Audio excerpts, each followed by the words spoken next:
untuk sobat sehat semua yang berada dimanapun. Kembali lagi dengan program Bincang Sehat di Instagram Live Rumah Sakit Dian Harapan pada pagi hari ini. Pada pagi hari ini dengan saya Dr. Yupi sebagai host yang akan memandu Anda semua pada pagi hari ini.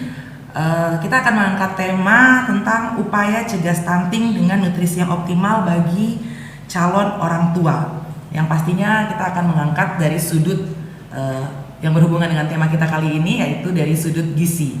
Nah, pada pagi hari ini sudah hadir bersama kita narasumber yang sudah pasti ahli di bidangnya, Dr. Heidi, spesialis gizi klinik. Selamat pagi, dokter. Selamat pagi. Bagaimana kabarnya, dok? Baik sekali. Puji Tuhan. Terima kasih banyak ya, dok, sudah menyempatkan waktunya pada pagi hari ini untuk hadir bersama kami di sini membagikan pengetahuan dan ilmu untuk semua sobat sehat yang ada di rumah. Baik, untuk teman-teman semua yang ada di sobat sehat semua yang ada di manapun, kalau ingin bertanya nanti boleh langsung ketik saja di kolom pertanyaan di chat IG live-nya. Oke, baik, kita akan langsung saja masuk pada pembahasan kita pada pagi hari ini,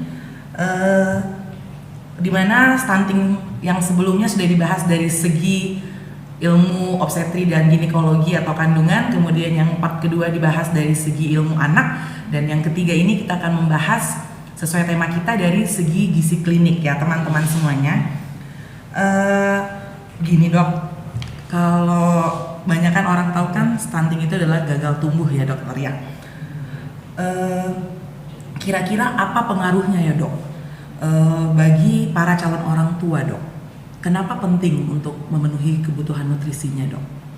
Untuk mempersiapkan kecukupan nutrisi pada masa prakonsepsi sehingga mencegah terjadinya risiko stunting pada calon bayi. Oke, calon bayi. Berarti pentingnya kecukupan nutrisi bagi remaja putra dan putri ya, dok, Iya. sebagai calon orang tua pada Benar sekali. nantinya, dok. Kenapa penting sekali, dok? Karena berpengaruh pada pertumbuhan dan perkembangan, selain itu juga kognitif, dan nantinya tentunya berpengaruh pada pembentukan gen dan sel-sel dari calon bayi tersebut. Ya. Apa saja sih, dok, yang harus dicukupi selama masa persiapan ini atau selama masa remaja ini? Yang kita tahu kan ada jenis namanya mikronutrien, makronutrien, dok. Bagaimana cara kita memenuhi itu semua, dok? Ya, tentunya dengan memenuhi kecukupan, tadi sudah disebutkan makronutrien dan mikronutrien. Nah, mungkin sobat sehat ada yang bertanya nih, makronutrien tuh apa aja kan gitu. Yang seperti kita ketahui bersama, makronutrien tuh ada terdiri dari karbohidrat, protein, dan lemak, kayak gitu. Dari mana saja, dok, kira-kira kita dapat memenuhi makronutrien atau yang karbohidrat, lemak, protein tadi yang dokter udah sebutkan, dok? Oke, nah jadi sobat sehat sekalian, biasanya kan kebanyakan dari kita makannya nasi dengan lauk ya. Nah, nasi itu adalah salah satu sumber karbohidrat. Selain itu, masih banyak lagi berbagai macam sumber karbohidrat yang lain, seperti misalnya yang terbuat dari bahan tepung terigu misalnya, yaitu mie maupun roti. Roti, berbagai macam roti selain yang dari tepung terigu juga ada yang dari gandum atau oat. Itu juga termasuk karbohidrat. Kemudian selain itu dari olahan tepung beras ataupun beras seperti misalnya bihun. Kemudian juga berbagai macam umbi-umbian. Jadi seperti yang kita makan sehari-hari di sini, misalnya batatas, ubi, singkong, itu juga merupakan sumber karbohidrat. Kemudian yang sering salah kaprah itu adalah kentang. Jadi kentang itu biasanya kan dimasukkan di dalam sup ya, kita bikin. Jadi kita pikir kentang itu sayur. Padahal kentang itu adalah sumber karbohidrat yang cukup besar juga. Jadi jangan kita biasakan ketika kita makan nasi, kemudian kita makan lagi kentang. Kalaupun misalnya mau makan keduanya, berarti harus dibalance, jangan diseimbangkan, jangan kebanyakan. Jadi ingat ya, kentang itu bukan sumber sayur, tapi karbohidrat. Jadi temannya nasi juga gitu. Selain itu mungkin ada beberapa yang mungkin suka bubur yang dari labu kuning. Ya, nah itu juga bukan sayur ya, Tapi itu walaupun dia mengandung serat, tapi dia juga merupakan sumber karbohidrat yang cukup besar kalorinya. Jadi itu kalau misalnya kita makan labu kuning, berarti kita harus pertimbangkan itu sebagai sumber karbohidrat. Jadi semoga pengenalan akan jenis-jenis sumber karbohidrat ini bisa membuka wawasan kita bahwa kecukupan makronutrien yang karbohidrat bukan hanya sekedar kita makan nasi saja atau sekedar kita makan ubi-ubian, tapi juga harus diketahui jumlahnya, karena kalau berlebihan juga nggak baik. Ya, Dok. Ya. Bagaimana dengan protein sendiri, dokter? Oke. Biasanya kan para remaja ini banyak milih-milih makanan gitu kan ya, Dok ya. Apakah hanya bisa makan protein itu kita dari telur aja atau tahu tempe aja atau apa aja bisa, Dok, sebenarnya? Sebenarnya kalau tidak ada pantangan, jadi tidak ada riwayat untuk alergi makanan atau pantangan akan penyakit-penyakit tertentu yang membuat tidak bisa makan makanan tertentu, sebenarnya bebas-bebas aja. Jadi kalau misalnya telur nih, kita kan biasanya identiknya telur ayam kan. Nah biasanya kita nih yang justru yang para orang tua itu menghindari telur bebek atau telur puyuh, katanya nanti takut nih kolesterol. Tapi kalau untuk remaja yang tidak ada indikasi untuk pantangan telur bebek atau telur puyuh, itu merupakan juga salah satu sumber karbohidrat yang bisa untuk dikonsumsi. Nah kemudian juga misalnya nih hasil laut, misalnya kayak udang, cumi, kemudian juga mungkin ada yang suka mungkin kerang seperti itu, ya silahkan saja karena itu juga merupakan sumber karbohidrat, sumber protein hewani selain yang seperti kita tahu seperti ayam, kemudian juga bebek, jadi berbagai macam unggas. Kemudian juga daging merah yang seperti biasa kita makan tuh golongannya adalah daging sapi kan ya, atau kadang-kadang ada juga daging kambing begitu. Nah jadi ternyata sumber protein hewani tidak hanya sebatas telur dan ayam saja, tapi beragam sekali. Bagaimana kira-kira kita cara mengelola dan cara mengkonsumsinya, Dok, supaya kita tahu nih kita berlebihan atau tidak? Sudah cukup seimbang atau tidak ya, Dok? Jadi kalau pada ini kita membicarakan tadi tentang remaja ya. Nah pada remaja kecukupannya itu antara 0,8 sampai 0,9 gram per kilogram berat badan bila berat badannya normal ya. Artinya indeks massa tubuhnya normal. Jadi tidak kekurangan di bawah indeks massa tubuh yang normal, jadi tidak ada risiko malnutrisi ataupun juga tidak ada kelebihan berat badan. Jadi sekitaran itu asumsinya sekitar, misalnya kalau untuk remaja dengan berat 40 kilo ya butuh mungkin sekitar 35-36 gram protein per hari, sekitaran seperti itu. Kalau misalnya 50 gram ya 45-44 gram protein per hari sudah cukup. Sudah cukup ya, Dok ya. Kalau sebenarnya ada nggak sih, Dok, akibat bila kita tidak memenuhi itu semua atau tidak tercukupinya hal-hal yang tadi, Dok? Jadi kalau tidak tercukupi makronutrien yaitu karbohidrat, protein dan lemak, tentunya akan memperbesar risiko terjadinya stunting pada calon bayi kita. Nah, untuk kenapa perlu dicukupkan? Karena kadang kita tidak memperhatikan, kadang kita berpikir bahwa saya sudah kenyang dan itu adalah ukuran atau parameter dari kecukupan kebutuhan kita. Padahal belum tentu apa yang kita makan itu sudah sesuai. Ternyata ada loh proporsinya untuk remaja. Jadi gitu ya, Dok ya. Pentingnya kita tahu bagaimana cara mengelola apa yang kita makan dan seberapa banyak yang harus kita makan ya, Dok. Baik, Dok, kalau tadi ini kita sudah bahas tentang masa remaja ya, Dok ya. Bagaimana kalau dengan kecukupan kebutuhan nutrisi bagi wanita yang dalam masa subur atau yang sedang hamil untuk saat ini, Dok? Jadi pada wanita usia subur tentunya selain kecukupan makronutrien yaitu seperti tadi karbohidrat, protein dan lemak, juga diperlukan kecukupan dari mikronutrien. Antara lain yang sudah sering kita dengar adalah asam folat, dan zat besi. Seberapa banyak kita harus mencukupi itu semua kalau pada ibu hamil, Dok? Apakah perlu kita konsultasi dulu atau bagaimana, Dok? Ini kita bahas yang pemenuhan pada masa kehamilan dulu ya, Dok. Oke. Ya, jadi kalau saran saya sebaiknya melakukan konsultasi dulu. Bisa dilakukan di pelayanan kesehatan primer ataupun di tempat-tempat medical check up ataupun ke dokter spesialis kandungan ataupun ke dokter spesialis gizi klinis agar mendapatkan dosis yang tepat yang sesuai untuk kebutuhan kita. Memang secara umum dosis yang diberikan adalah 1 tablet per hari yang besarannya 400 mikrogram. Tapi itu adalah dosis keseharian untuk wanita usia subur. Jadi bukan berarti bahwa di saat memasuki masa kehamilan akan mendapatkan dosis yang sama, tapi perlu kita cermati kembali berbagai macam kondisi yang biasanya membutuhkan dosis yang lebih. Berarti penting sekali ya, Dok, untuk mengetahui dan untuk melakukan screening sebelumnya ya, Dok. Bagaimana cara kita melakukan screening, Dok, pada masa usia subur? Iya, masa usia subur, Dok.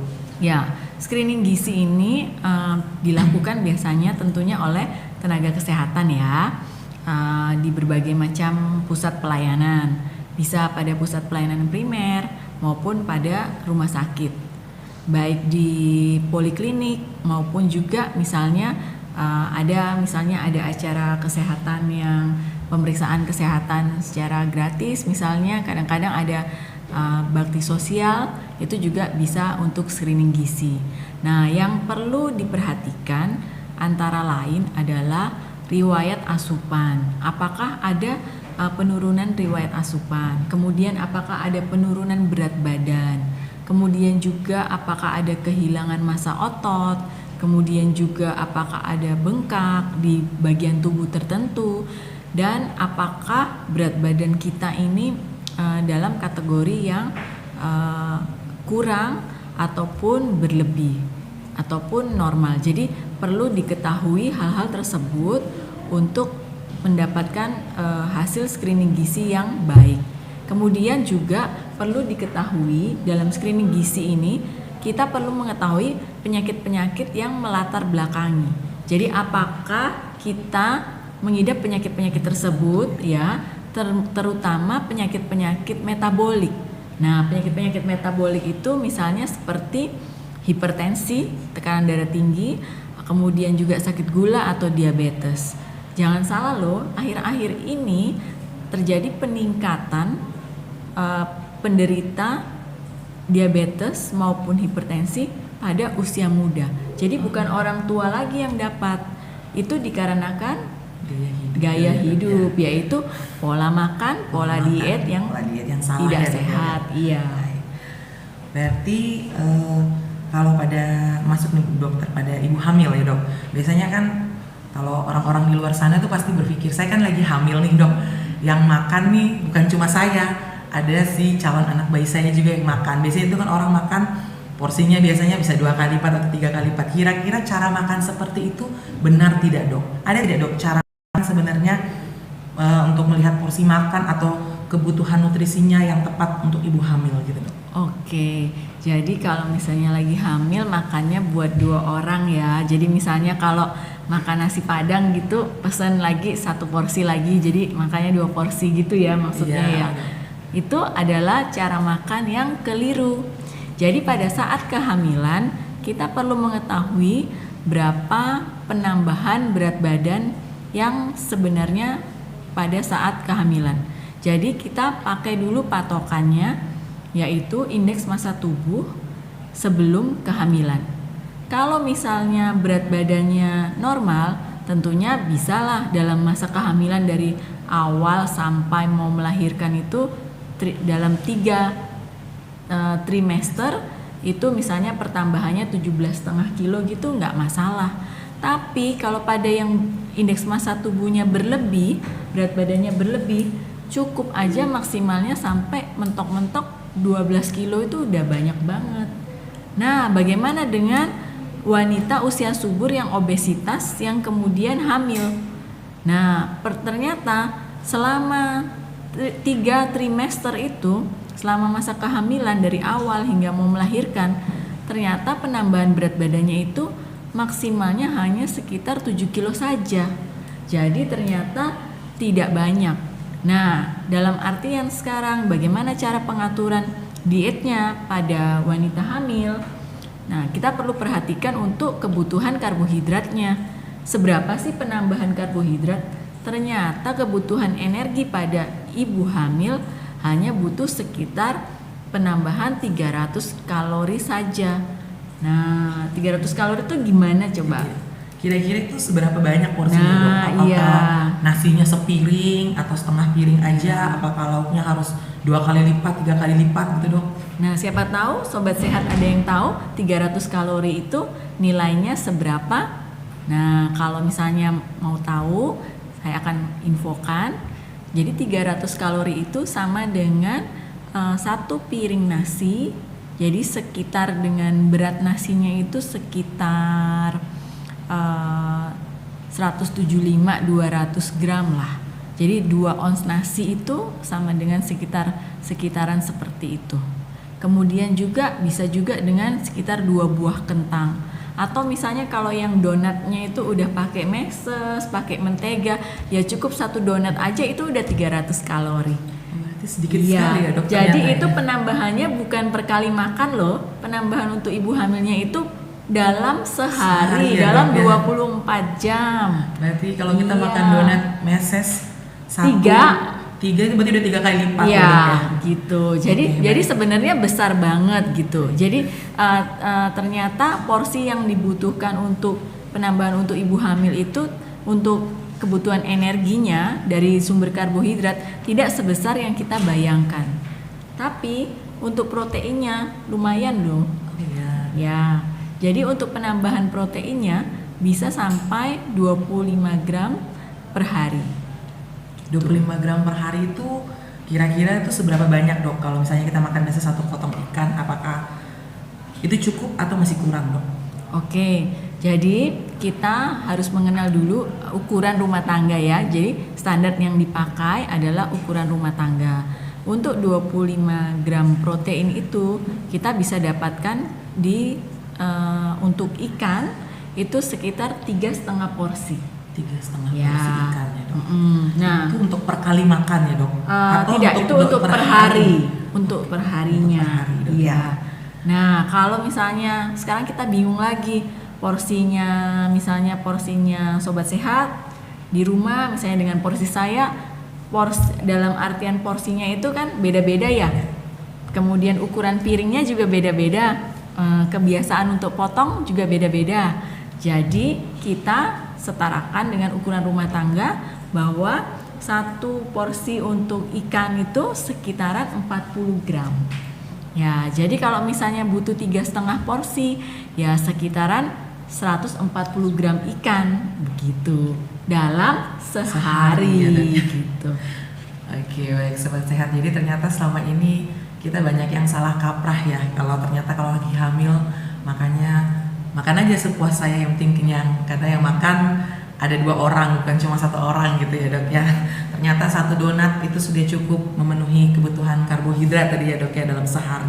Kalau donatnya pakai pakai mentega, pakai meses, meses, pakai selai atau gula halus itu ya. Apalagi donat-donat merek tertentu ya dok ya. Apalagi kalau ukurannya jumbo-jumbo. Jadi mulai sekarang kita harus mulai memperbaiki cara makan ya, terutama pada ibu-ibu yang saat ini sedang hamil ya. Oke, baik dok. Kalau tadi kita sudah bahas tentang hamil dan masa subur, bagaimana dengan ibu-ibu yang menyusui dok? Kira-kira ada nggak peran mereka untuk mencegah stunting ini dok?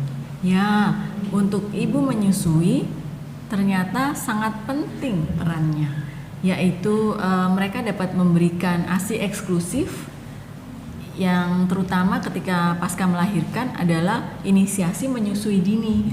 Jadi itu ASI merupakan makanan terbaik, sumber makanan terbaik untuk bayi. Jadi dengan pemberian ASI eksklusif maka akan mencegah risiko stunting. ASI merupakan makanan yang terbaik karena tidak didapatkan pada susu formula manapun. terutama untuk kekebalan tubuh bayi kita. Baik. Berarti baik dari masa kehamilan sampai ibu menyusui pun itu sangat penting ya dok, memenuhi kebutuhan nutrisi dengan cara yang tepat dan benar ya dokter pastinya. Baik sobat sehat, jangan lupa jika ada yang ingin bertanya boleh mengetik langsung pada room chat IG Live kita. Nanti di akhir sesi kita akan masuk dalam sesi tanya jawab. Oke dok, ini topik berikutnya nih dok. Selain stunting yang sudah menjadi masalah global kan ada juga nih dok overweight atau obesitas gitu kan dok ya. Kira-kira apa sih dok pengaruh obesitas terhadap stunting ini dok? Ya, jadi resiko memperbesar resiko stunting. Jadi calon-calon ibu yang overweight ataupun obesitas itu akan berisiko untuk mendapatkan penyakit-penyakit metabolik yang tentunya akan memperbesar risiko stunting pada masa kehamilan, sehingga sangat disarankan untuk ibu-ibu yang sementara mau program kehamilan, ya kan, itu kalau yang mempunyai berat badan berlebih ataupun obesitas agar menurunkan berat badannya, agar terjadi keseimbangan hormonal, kemudian juga kecukupan makro dan mikronutriennya, terutama mikronutrien untuk pembentukan sel-sel pada janin, untuk neural tube-nya, untuk pembentukan sel-sel otak pada janin, sehingga bisa mendapatkan gizi yang cukup, yang maksimal, seperti itu. Seperti itu ya dok ya. Baik, berarti berbadan besar bukan berarti sehat ya dok sebenarnya ya dok ya. Penting juga ya untuk kita mencukupinya ya dok ya, mencukupi segala kebutuhan nutrisi sesuai porsinya ya dokter ya. Jadi berbadan besar dalam hal ini berat badan berlebih atau obesitas bukan berarti semuanya berlebih, tapi justru pada orang obesitas sering terjadi kekurangan mikronutrien loh.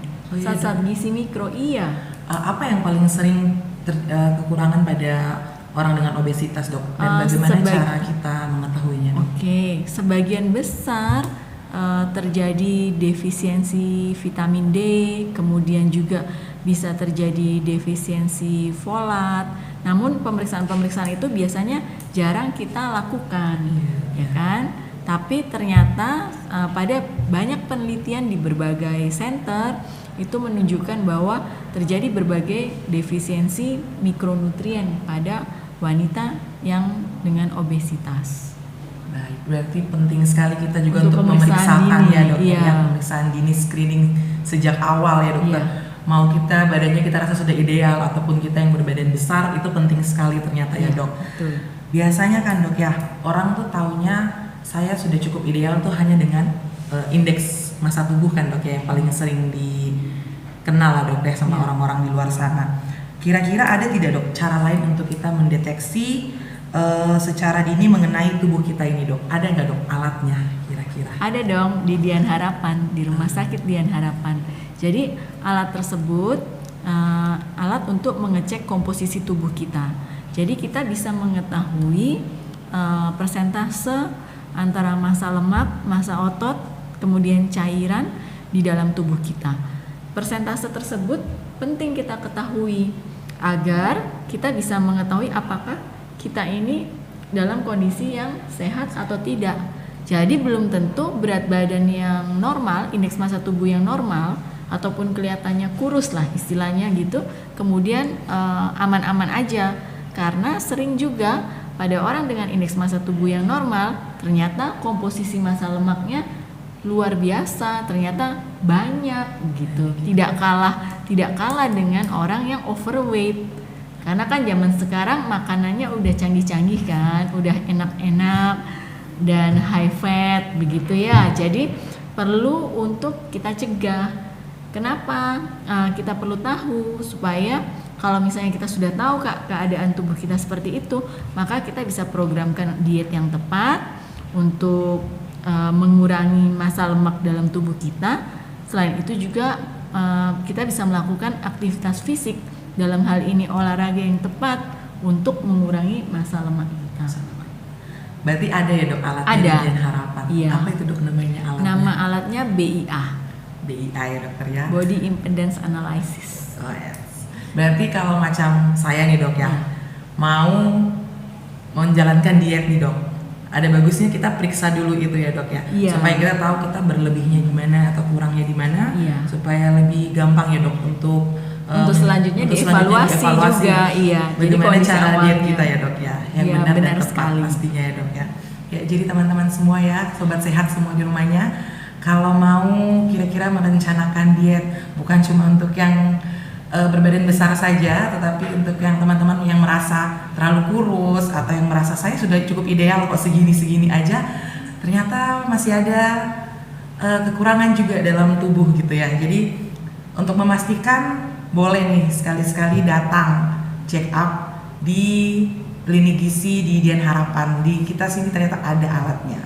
Jadi untuk teman-teman semuanya boleh segera mengumpulkan niat untuk datang memeriksakan diri supaya kita lebih tepat juga menjalani memenuhi kebutuhan nutrisi kita ke depannya. Atau yang sedang diet mungkin dietnya lebih terarah ya dok ya, benar lebih sekali. benar, tidak salah arah ya. Karena kebanyakan sekarang kan banyak nih dok metode-metode diet di luar sana, tapi nanti ujung-ujungnya bisa gagal ya dok ya. Ada yang sudah diet keras-kerasan tapi Nggak gagal, turun-turun. nggak turun-turun dok. Apakah pola diet yang salah ini bisa mempengaruhi juga dok nanti untuk kandungan kita ke depannya, apakah ada pengaruhnya dengan stunting ini dok? Nah, berarti kan kalau misalnya untuk overweight pada wanita usia subur, berarti ada kemungkinan PCOS ya kan? Nah, kemudian juga ada imbalance hormonal. Jadi hormonnya tidak seimbang. Nah, otomatis juga akan mempengaruhi risiko stunting. Terjadi peningkatan risiko stunting ketika masa kehamilan. Wah, ternyata banyak sekali ilmu yang kita sudah dapatkan pada pagi hari ini ya sobat sehat. Apakah ada pertanyaan dari sobat sehat? Kalau ada boleh langsung chat saja di IG live kita ya pada pagi hari ini. Oh ya dok, ini ada satu pertanyaan dok dari kakak Alexandra Agatha. Pertanyaannya dok, selamat pagi dok, mau bertanya bagaimana dengan kebutuhan makanan untuk ibu menyusui dok?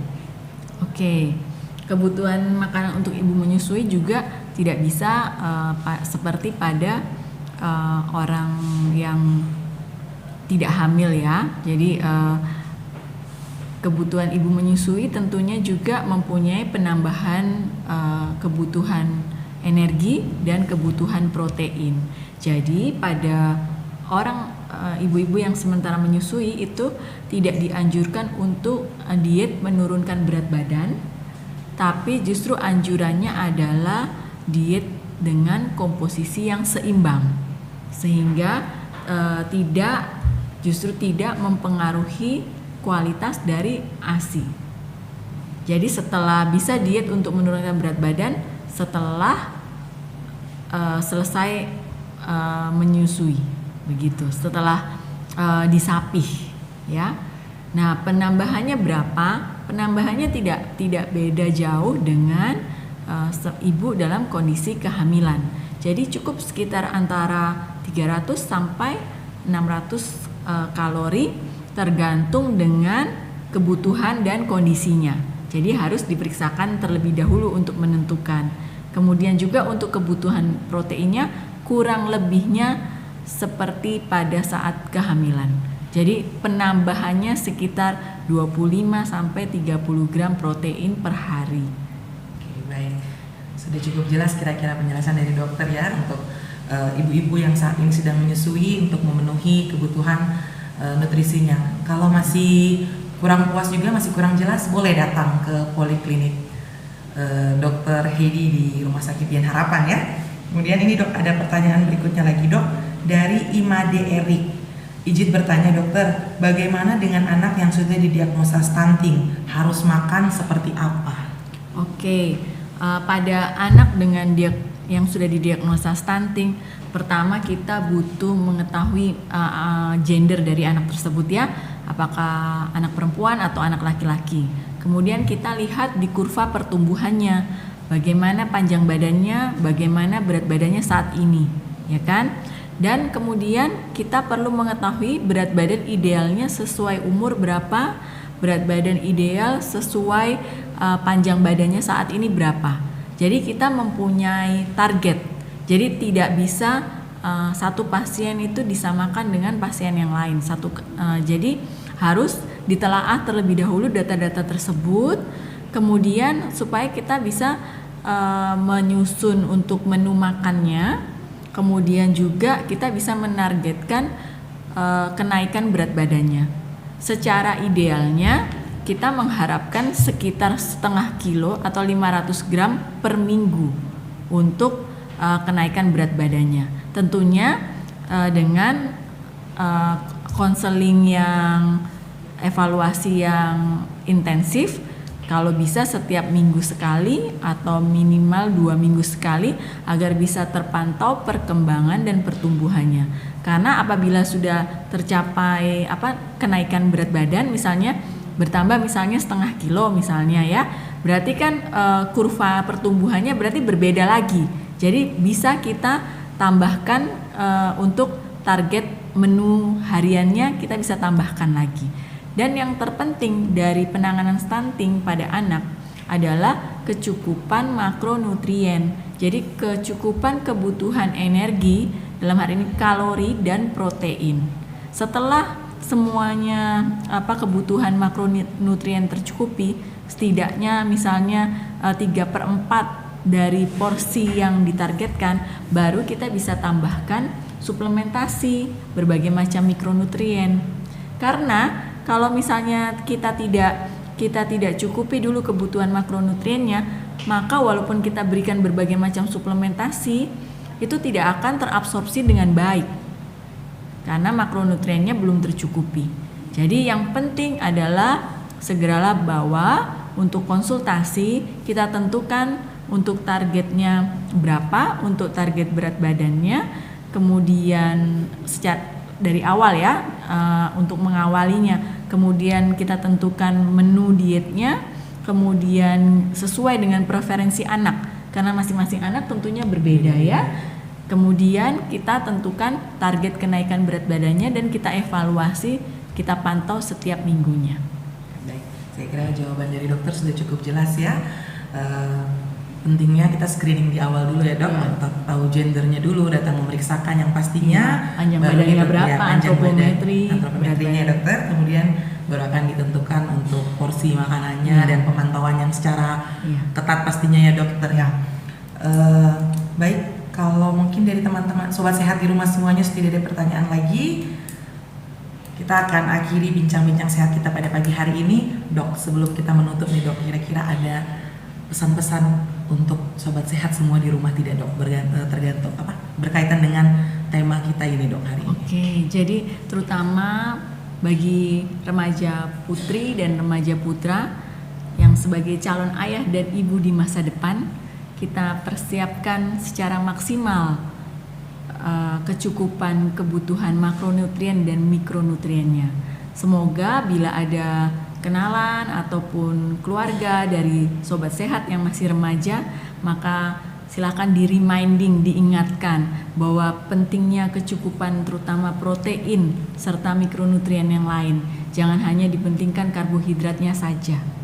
Oke, baik. Terima kasih banyak ya dokter untuk sharing ilmunya pada pagi hari ini bagi sobat sehat semua di rumah. Baik, untuk sobat sehat semua di rumah, jangan lupa kalau ada yang ingin konsultasi, ada yang ingin memeriksakan menggunakan alat yang tadi dokter Heidi bilang namanya BIA, ada di Rumah Sakit Dian Harapan sini. Untuk yang mungkin sedang mau program menaikkan berat badan ataupun menurunkan berat badan agar lebih terarah, boleh langsung datang konsultasi bersama dokter Heidi, spesialis gizi klinik di Poliklinik Rumah Sakit Dian Harapan. Untuk jadwal polinya setiap hari Selasa dan Kamis jam 3 sore, kemudian untuk hari Sabtu jam 9 pagi. Jadi mari semuanya boleh datang langsung ke Rumah Sakit Dian Harapan. Sekali lagi terima kasih banyak ya dokter untuk waktunya pada pagi hari ini. Baik sobat sehat, kita sudah ada di akhir sesi kita pada pagi hari ini. Kita akan berjumpa lagi di bincang-bincang sehat dengan topik-topik yang menarik pada pastinya di waktu-waktu yang akan datang. Terima kasih semuanya, selamat pagi.